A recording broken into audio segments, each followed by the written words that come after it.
নির্বাচন ভবনে আপিল শুনানির পঞ্চম দিনে ১০০টি আপিল শুনানির বিপরীতে ৭৪টি আবেদন মঞ্জুর করেছেন ইসি। নামঞ্জুর হয়েছে ১৮টি আর স্থগিত রয়েছে ৮টি আবেদন। এদিন রিটার্নিং কর্মকর্তার মাধ্যমে যাচাই বাছাইয়ের বৈধ হওয়ার পর করা চ্যালেঞ্জ মঞ্জুর হওয়ায় প্রার্থিতা হারিয়েছেন বাংলাদেশ সুপ্রিম পার্টির এক প্রার্থী। এমআর আসাদের রিপোর্ট।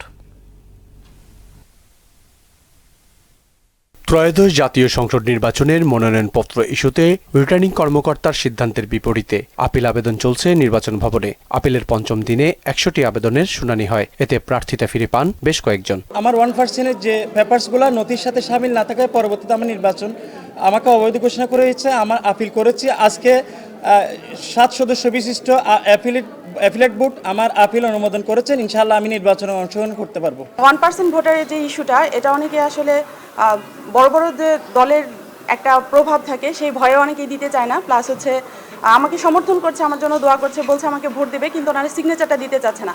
পরবর্তীতে জমি জমা নিয়ে কোনো প্রবলেম হতে পারে বা ঋণ খেলাপি কোনো ইস্যু তৈরি হতে পারে। আমার এই রিটার্নটা দাখিল না করার কারণে বাতিল করা হয়েছিল।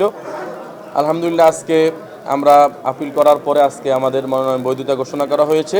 তবে প্রার্থীর বৈধতা চ্যালেঞ্জ করা আপিল মঞ্জুর হওয়ায় প্রার্থিতা হারিয়েছেন কুড়িগ্রাম ৪ আসনে বাংলাদেশ সুপ্রিম পার্টির প্রার্থী। দ্বৈত নাগরিকত্ব ইস্যুতে 2টি আবেদন স্থগিত রেখেছে ইসি। নির্বাচনী রিটার্নিং অফিসার কর্তৃক ওনার মনোনয়নপত্র গ্রহণ হওয়া সত্ত্বেও একজন প্রার্থী তার মনোনয়নপত্র চ্যালেঞ্জ করে নির্বাচন কমিশনে আপিল দায়ের করেছেন কথা বলে যে তিনি দ্বৈত নাগরিক, এবং সেটার জন্য তার প্রার্থিতা বাতিল চেয়েছেন। আমরা বিএনপি প্রার্থী ব্যারিস্টার কামরুজ্জামানের পক্ষে নির্বাচন কমিশনে দীর্ঘ সময় আইনি যুক্তি উপস্থাপন করেছি।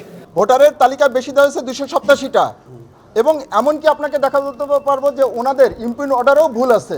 আপিল আবেদনের শুনানি চলবে 18 জানুয়ারি পর্যন্ত। এই 4 দিনে আরও 3 শতাধিক আপিলের শুনানি হবে। এমআর আসাদ, মোহনা সংবাদ, ঢাকা।